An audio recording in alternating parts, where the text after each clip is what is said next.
This is Happily Holistic, where we dive deeply into everything health and wellness, with a big dash of spirituality and a sprinkle of business. We spotlight the uplifting and the positive, and share the secret ways top wellness authors and celebrities get inspired, stay healthy, and enjoy this beautiful life. I'm your host, Leigh Mercree, best-selling author of 15 books and holistic health expert for the last 19 years. I can't wait to get happily holistic with you today. Hello, and welcome to Happily Holistic. I am so excited to have Amy Wilding with us today. Hi, Amy. Hi, Amy. So nice to be here with you. It's the day of the Amy's. That's right. Our name means beloved. I'm sure you know that. Yes, I do. And actually, my partner's name is also Amy, but spelled differently. So we get called all kinds of cutesy little names. You guys are so beloved. Yeah, we are. Yes, what do you get called? The Amy's, or Amy squared, or Aunt Amy and regular Amy, depending on which family group we're with. So fun. Oh, I love that. Yeah. I love that. We're pretty cute. You guys are cute. Exactly. And it's a fun name to have. So I'm really excited to have Amy Wilding here with us. I've admired her work for a while, and the podcast gives me an opportunity to make new author friends, which is really fun. So Amy is an author, an educator, an advocate, and an international speaker. She's dedicated to dismantling the patriarchy and eliminating the shame and taboo associated with menstruation. She's been leading women's circles, mother-daughter circles, and rites of passage ceremonies for well over a decade. With a deep passion for empowering women by helping them to reclaim their inherent sovereignty and wisdom, Amy has answered the call to service through circle and retreat leadership, workshops, one-on-one mentoring, conference presentations, guest facilitation, podcasts, interviews, and women's circle leadership training. Amy's first book, Wild and Wise, Sacred Feminine Meditations for Women's Circles and Personal Awakening, was published in 2017, and her next book, Mapping Perimenopause, will be published in 2021. So you have lots of good stuff going on. And tell us too about Red Tent Louisville.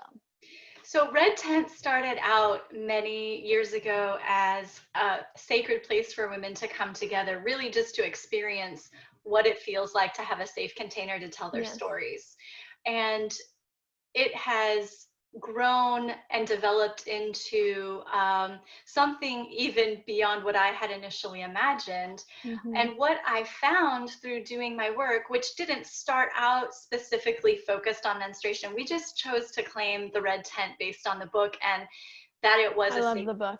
Yeah, it was really life-changing for me to envision a safe and sacred, non-secular space for women to come together, to talk about the things that are generally hush-hush in mainstream society, but that are so fundamental to our identity, to ourself, to our well-being. And what I have found over the years is that specifically working with women around the major thresholds of life, such as menarche, childbirth, and menopause, is what's lacking in our culture. And it really is such a disservice to women to disconnect them from the wisdom that should be ours by birthright. So over the years, my focus has shifted to supporting, educating, advocating around the major thresholds of menarche and menopause. And I've also shifted into one-on-one mentoring of women around the menstrual cycle, because it's shocking and it's frustrating and sad to see women go through their entire lifespan without the basic knowledge about our hormonal cycle. And what that does is it disconnects us from a very potent source of our own power. So what I'm really doing, it isn't that I'm super fascinated with menstruation or menstrual blood or anything like that, but what it is that menstruation and the female body is one of the primary points of contact of patriarchy.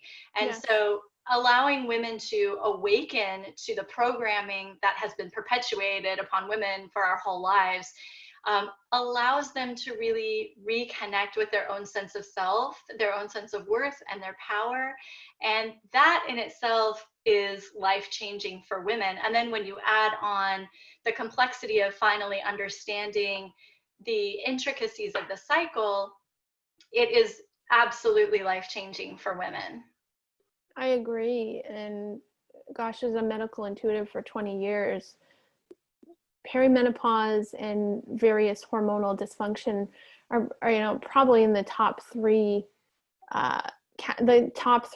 things that people come to me with.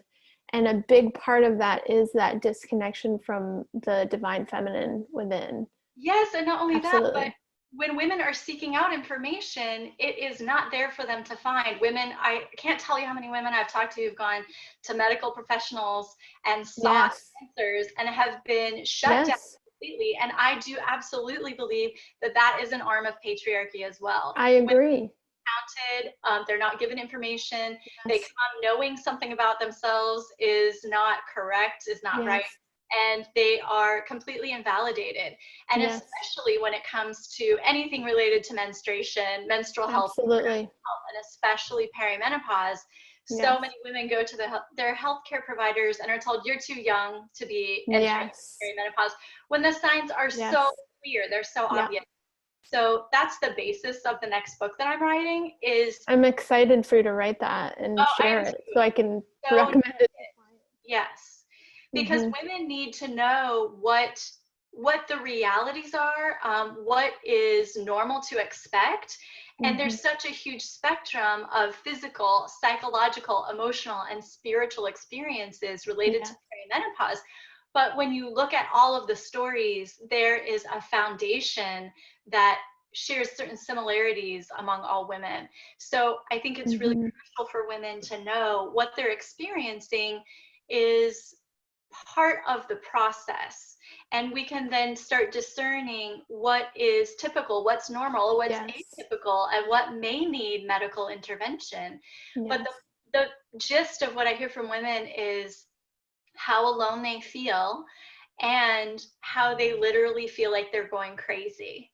And I think it's very unfortunate that there is literally nothing to anchor them through this process other than doctors offering to give them a hysterectomy or put them on birth control or synthetic hormones. And I think there is a much better way to progress. So that's why it's called mapping perimenopause, because we are talking about how to progress through this journey. It is a rite of passage. It is a rite of passage, and to have there be no cultural validation for that is one of the energetic roots of the dysfunction that happens, and that's part of what I see probably at least a couple times a month, if not every week. Wow. Women, and those women that do have the knowledge at least to come to someone like you or I mean, I see these women and they've come in because the medical system is not equipped or trained to help them through this process. Absolutely. Yeah. And there are physical, emotional, mental, and spiritual components to it that all have to be addressed. Absolutely. Yeah. And I think the first one, the most fundamental, is simply acknowledging this is what's happening. And this is what will happen, and allowing women to feel a sense of community or connectedness rather than thinking that they have to navigate this completely on their own. This is not how it should be. Absolutely.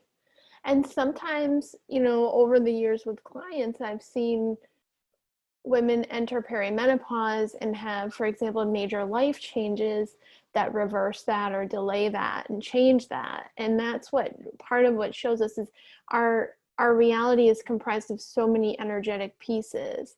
And when we move something I work a lot with traditional Chinese medicine philosophy, from that kind of Taoist perspective, when we move something external and that allows us to move what we call ancestral latency, then that creates movement. And sometimes these symptoms will move and change and morph and perhaps cease for a time, because that ancestral latency is the denser energy that's been contained in the genome passed down from woman to woman to woman through generations. Yes. And I think that all of that combined with, for many women at the age of perimenopause, they are really deeply considering the impact of their mother line. Yes. And for women like me, also dealing with their own children going through puberty. Right. So we're sort of sandwiched in between, yes. looking at our relationship with our mother and how that affects our own sense of well-being in ways that affect every part of us, and our relationships with our growing children. Yes. It's been quite a journey for me personally. Yeah. And that is why I think, when I look for resources and don't find them, I'm the one who says, okay, this needs to be created. Yes. My assignment now to do this. Thank goodness, because we need that. And my journey was very interesting. I'm 43, and at I guess probably between 35 and 38, right at that beginning of when we would have the testosterone slide that begins perimenopause, supposedly. I had some very, very severe perimenopause symptoms, and a few, really severe. And a few years later, I ended up going through a major life change, which was a very amicable divorce. I'm still friends with my ex-husband. There's nothing bad, about that. But that entire process reversed for me. Wow. And I mean, I came out of the process, and this mass quantity of ancestral healing that did come up in this case made me say to like my best friend, I feel like I have the hormones of a 28-year-old again. Wow. And that's the profound ability of the body to morph and change and heal.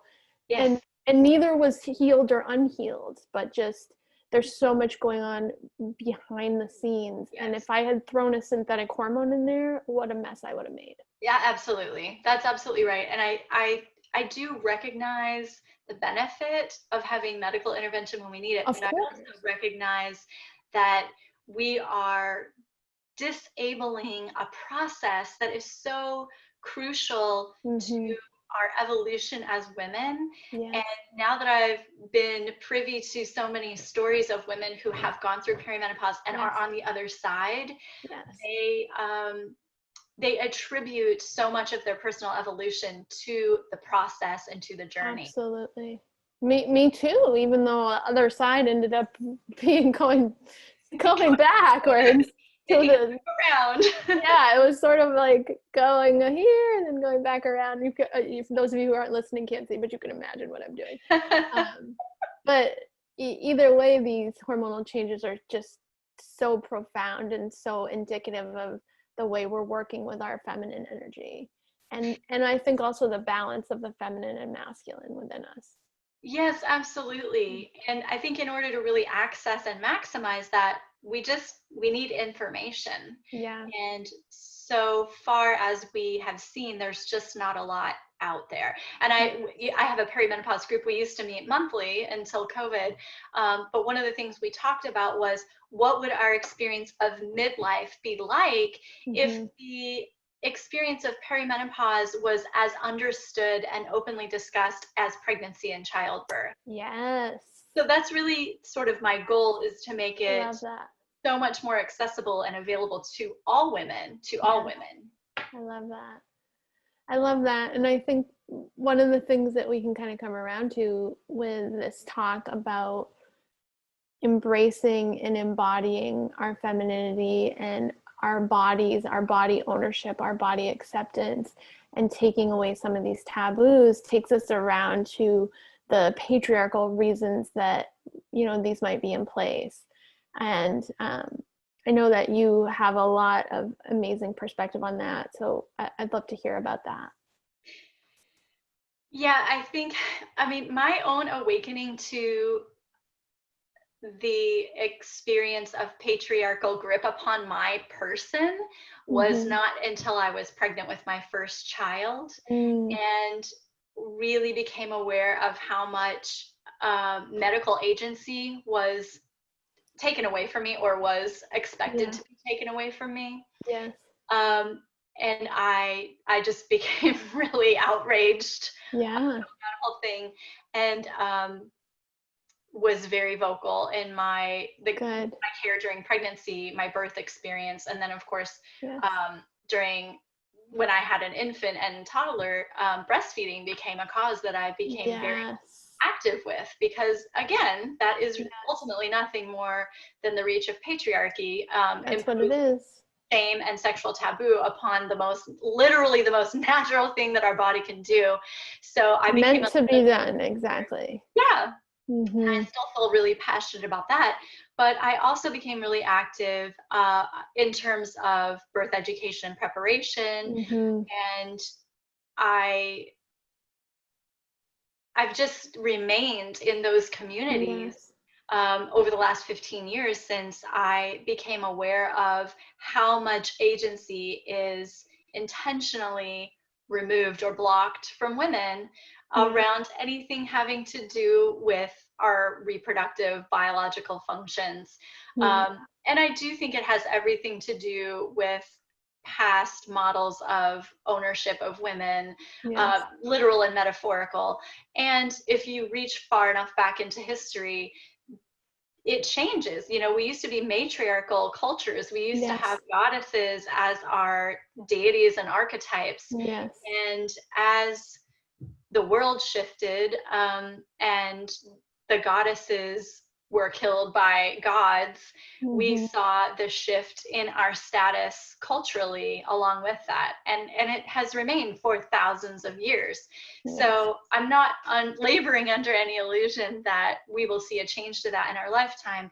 I have to remind myself that all I can do is work within the system to dismantle the system. I don't really use the hyperbole of smashing patriarchy, because I don't really think that that's possible, but I do believe it's possible to dismantle patriarchy. And the way that we can do that is by reclaiming and re-identifying the parts of ourselves that are whole, because we are very amputated by a system that only recognizes us in a very limited capacity, or in the capacity of, you know, ownership.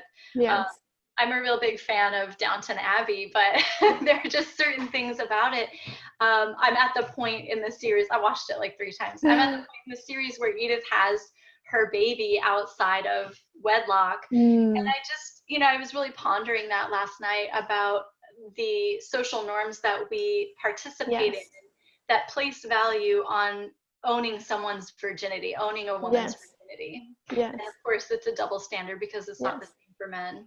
It is a double standard, and it's also a paradoxical standard, because although women are, you know, implied to be owned, we're also implied to be ornamental. Right. And that's, you know, the other piece that is damaging, or, you know, that we're working, I think a lot of us are working on trying to navigate and shift women's bodies, not only as ornaments but as instruments. You know, a little boy is told, wow, you're so good at kicking the soccer ball, and a little girl is told, wow, you look so pretty. That's absolutely right.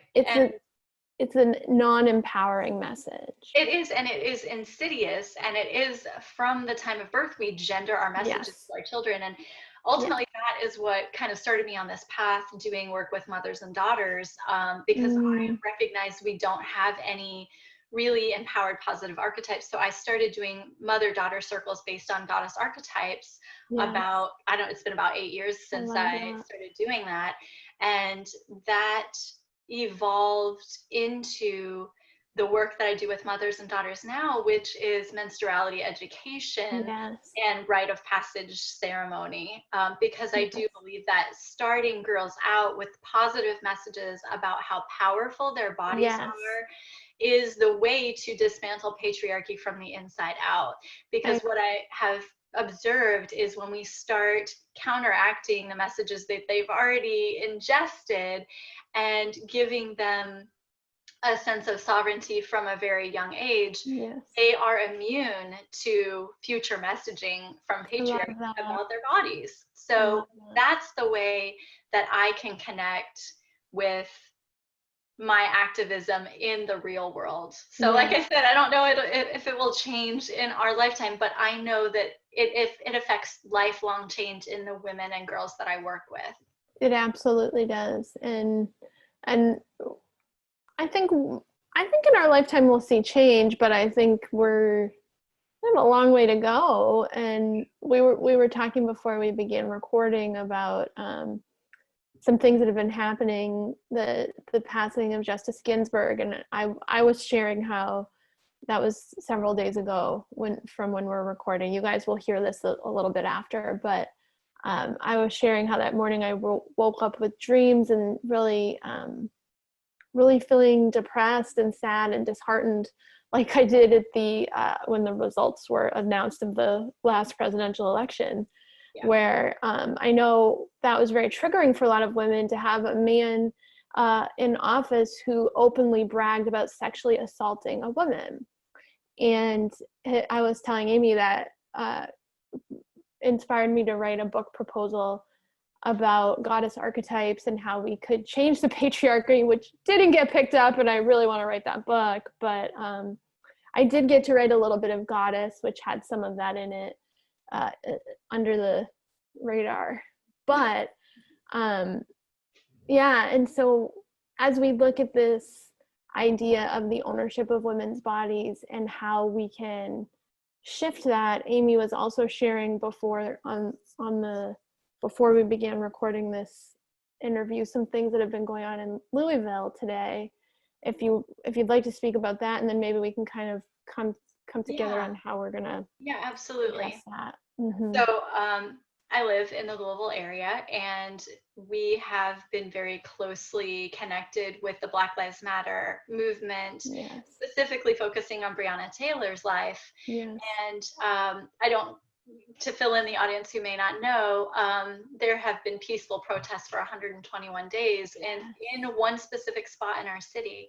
And we just learned last week that the Attorney General was convening sometime soon, we didn't know exactly when, to discuss the findings of the grand jury.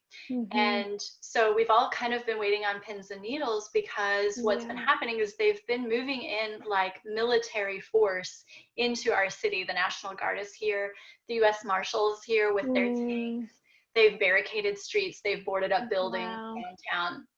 So it is a very heightened situation, and we have all just been waiting to hear the announcement of the Attorney General, which came this afternoon, that only one of the 3 officers that were involved in the shooting of Breonna Taylor will be indicted, and it was only for wanton, what was it?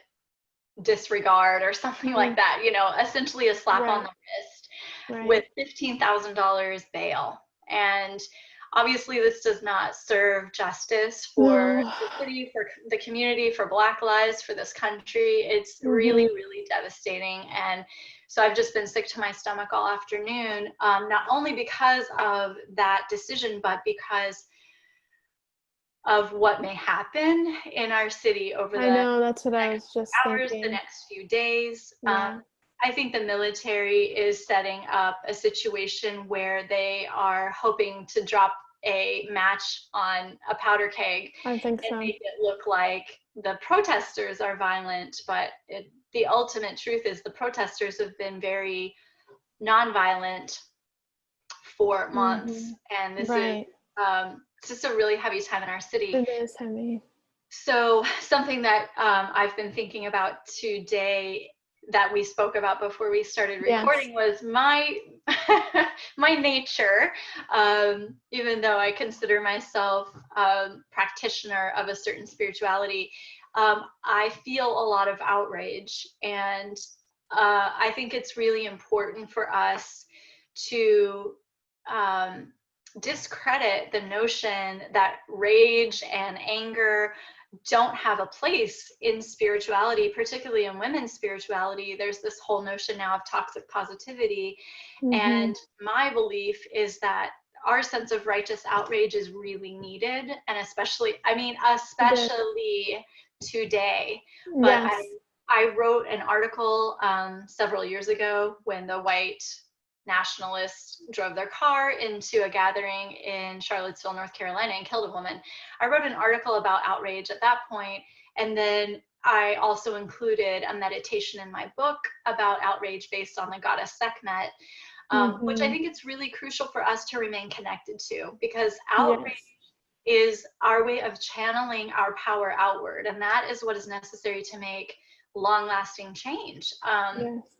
I think there's a role for prayer and meditation, but I think that there's also a really important place for righteous outrage directed energy for creating change. Ultimately action. Yes. Action. Absolutely. Yes. Action I agree. is absolutely necessary. Yeah. And on days like today, I mean, half of my mind is already, you know, downtown right now wondering what's happening and what's going to happen tonight. But the outrage is absolutely justified in this case. So I do feel like there is power in allowing ourselves to connect to goddess archetypes that help us to channel what it is that we need to bring to the situation. Yes, I agree with that. And maybe you can read to us the intro of your Sekhmet meditation and tell everyone where to find that, so that's something we can all use, you know. And this, if you're coming across us and listening to us, whether it's in we're recording this in September, so whether it's in, you know, at the end of September or later on in the year, we're probably going to need this in November too. I think we're going to need it for the rest of the year anyways. So you can tap into this, with this idea being to let the goddesses, in this case the goddess Sekhmet, but to really let any goddess archetype that moves you come in, support you, feel as if the goddess is sitting at your back and you can lean back and be supported, and then allow that to help you take conscious action and do whatever you're called to do. And also just to be in your power, your personal power, and feeling a sense of empowerment. Even that is an example that radiates. And I think for a lot of women who don't feel that way, if more of us are in that space, then we make that energy more available. Yeah, absolutely. And I was also compelled after the election to write an article about 4 goddess archetypes that you can that you can channel and tap into in order to access your gifts to share with the world at this time. So a lot of people are like, I know I need to do something, but I don't know what to do. I don't know how to do it. Accessing these goddess archetypes, the 4 that I mentioned in the article are Artemis, Athena, Kuan Yin, and Kali, of course. Kali. I love this. How can I forget Kali? This. So, and you know, I'm kind of a blend of all of them. Today I'm more Kali than anybody. If you want, I'll share the article link if you're able to. That'd be wonderful. They can access. Yeah, that would be wonderful. We can direct them to that. And are some of these links on your website as well? They're all on my website. Okay, good. So we can also have everyone go there. Yes, my website is redtentlouisville.com, and then there's a page or a tab that says published articles, and it's on there. Okay, good. Perfect. So I'll read for a moment from my book is called Wild and Wise. I love the cover. Thanks. I do too. As soon as I saw this image, I was like, oh yeah, that's it. Yeah. This is a collection of 36 meditations that I've written over the years for my Red Tent circles. Because like I said, there wasn't one out, there wasn't what I wanted out there. So I realized I needed to create it myself. So this meditation is about rage, and it is the goddess Sekhmet. So I'll read the introduction. Okay. The lion-headed goddess of rage, Sekhmet is perhaps one of the oldest and most widely recognized deities in the Egyptian pantheon. Sekhmet was summoned by her father, Re, the sun god, to punish mankind for not following his law. Sekhmet channeled her righteous rage in response to the imbalance and injustice that was inflicted by humans upon the world. When we embody the wild wisdom of Sekhmet, we grant ourselves permission to feel and express the full spectrum of human emotions and release the transformative power of our rage. Wow. I think we should just go for it and do your meditation. Are you up for it? You want to do it? Let's do it. So everyone, this is going to be about a 5-minute meditation. Amy's going to take us on this journey, and then we will see what we say next, since we're in the flow. Sounds great. Okay. So sit or lie comfortably and take a deep breath in. As you exhale, feel yourself sinking heavily, fully supported by sand.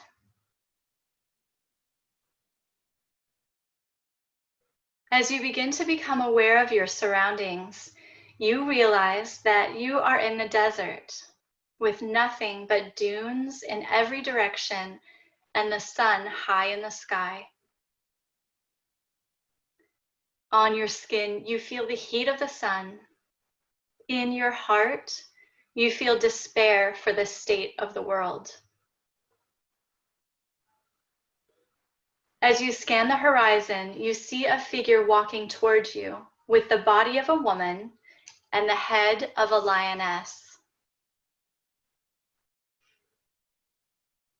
Upon her head rests a crown adorned with the golden disk of the sun, and you recognize her as the goddess Sekhmet. "Greetings, sister," she says. "Why have you come here to sit alone in the vast emptiness of the desert?" "I am here because I can no longer live in this world. I can't bear the injustice and imbalance any longer. There is nothing I can do about any of it. So I came here." "Ah," Sekhmet says, "I understand. You've never been taught the transformative power of your rage. You, like all women of your culture, have been taught only to repress your anger, to deny your powerful feelings, and dwell instead in the patriarchy-approved feelings of sadness and despair." After pondering this for a moment, you reply, "Yes, I think you're right. From my earliest memories, I was told time and again that my anger was not allowed. My right to feel rage was taken from me and was given over completely to the domain of boys and men, just as their sadness was taken from them and given over to me. And now all I know how to feel is sad." Sekhmet says, "Despite everything you've been conditioned to believe, your feelings of anger and rage are valuable. Anger is a potent warning that deserves your attention and response. Rage in the face of injustice is one of the most powerful forces in the world, and it is needed now more than ever." "But it's too late," you say. "I was robbed of my rage, and now it's gone." "No," says Sekhmet, "it isn't gone. Just as the sun is hidden from view each night only because of your limited human perspective, your rage is a force of nature that can never be taken from you." You reflect on Sekhmet's words and feel the intense heat of the desert sun. As the external heat intensifies, you begin to feel the internal heat of the unexpressed rage that has always been within you. You remember this feeling and you resist the urge to keep the rage in, to tamp it down or transmute it to despair as you have been taught to do. "Let it out, sister," Sekhmet says. "Holding your rage within harms you, and it does not serve the well-being of the world. Only by shifting your rage outward to outrage can you harness your innate power of transformation." With these words, you feel the heat of your anger and rage shift outward, out of your body, merging with the energetic vibrations of justice and balance. You support the release of this energy by moving your body or opening your voice or doing anything that feels most powerful.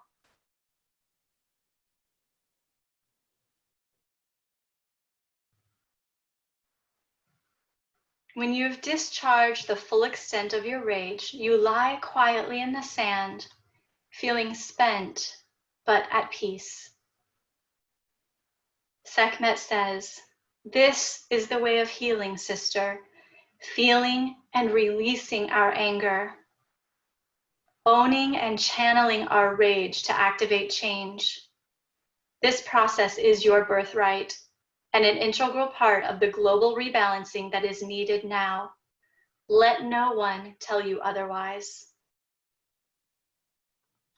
You inhale deeply, inviting this wisdom to integrate fully into your spirit.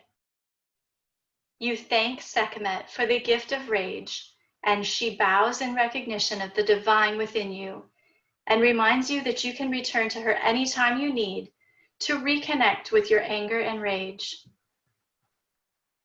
As she walks away, you commit to a practice of respecting all of your feelings, knowing they are a crucial and powerful aspect of your sacred feminine spirit.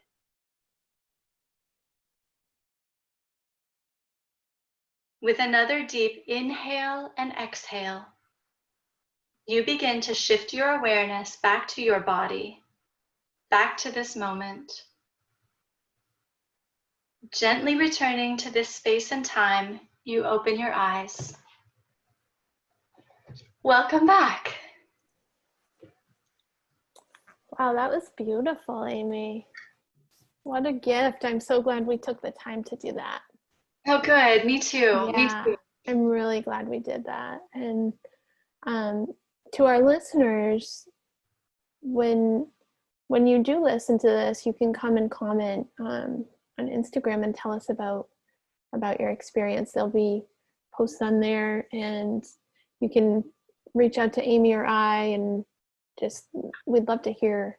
I think we'd love to hear your experiences. And wow, that's really a powerful way of framing how we don't have that permission on a societal level to really feel anger and rage. Yes, absolutely. And I think it's very crucial that this really just be a catalyst to allowing and acknowledging those feelings, because we are so trained and contained to feel helpless in the face of injustice. And I mean, that is conditioning. We were taught to feel that way. If you look at little children, they do not feel helpless in the face of injustice, and they rage. And it is an innate power that we have. But it may not be this, like I said, it may be a catalyst. We may not need to dwell in that rage. Exactly. And we may need to utilize other goddess archetypes to shift our power into outward action. Yes, absolutely. And, you know, I think especially this year in 2020, with so much happening on every level of society, there's a lot to be said for being present, being fully engaged with every aspect of how we're feeling and what we can do, and then also taking breaks from all of it. I know I need to, as an empath, take those times where I unplug from the news and social media and everything, and not dwell in that, and replenish and recharge in nature, and then come, which is with many other goddess archetypes, and then come back and be more effective and more able to help make some kind of a shift as well. Yeah, absolutely. And I think recognizing that our ability to disconnect is an aspect of our privilege. It is. It absolutely. And allowing ourselves to find ways to connect with other leaders in our community who may not have the privilege to mentally, emotionally, spiritually check the way we do, and supporting those leaders is also a crucial component to this movement right now. I agree. Do you have any thoughts on resources for our listeners on that? Anything come to mind? Well, in terms of supporting community leaders? Yes. Absolutely. I would advise all of your listeners to take the lead of the Black Lives Matter movement in their local community. Those people, and in particular, they tend to be Black women and women of color, are leading tirelessly. And so the way I support them is I find whatever their Cash App, Venmo is, I support the work, the emotional labor that they are doing. Absolutely. By providing money for them. A lot of them do not have the same socioeconomic privilege that I do. Yes. So I am really big on that. I also support other people in my community who are taking food and supplies to the protesters in specific areas, who are providing food for the communities that are currently living under food apartheid. We don't necessarily use the term food desert, but food apartheid is much more appropriate. Yes. By centering Black voices in our news feeds. Absolutely. There's many things we can do, but following the lead of the Black Lives Matter movement is the first place to start. I love that. I love that. Thank you so much. I wish we had more time. I do too. We could go so much longer. We've got kind of gone over the general length of the podcast, but we could go so much longer. So, well, I hope to just provide some inspiration for women to reclaim parts of themselves that are needed, very needed in this current political, social climate, and for the progression of all women.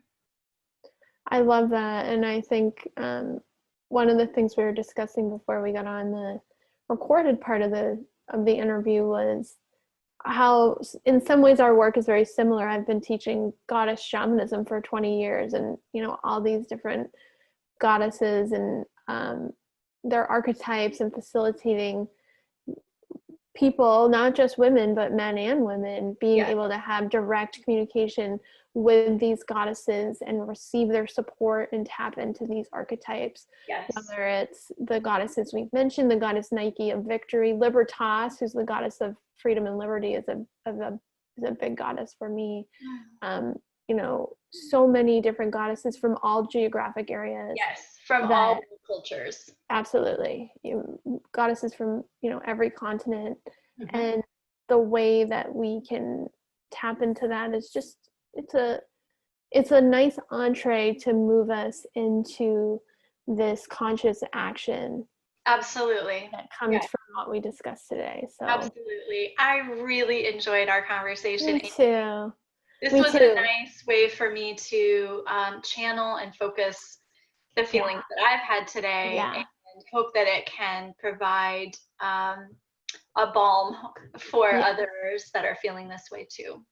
I think it will. And I think to, bring in your beautiful writing and depiction of Sekhmet and the really evocative way that you led us through that meditation too is going to be very helpful for a lot of us as we move through this, last quarter of 2020 and the fall and into the winter and everything. So glad we got to do that. Sending it out as a blessing. And I invite your listeners to visit my website, redtentlouisville.com, for all of my other and go see those resources.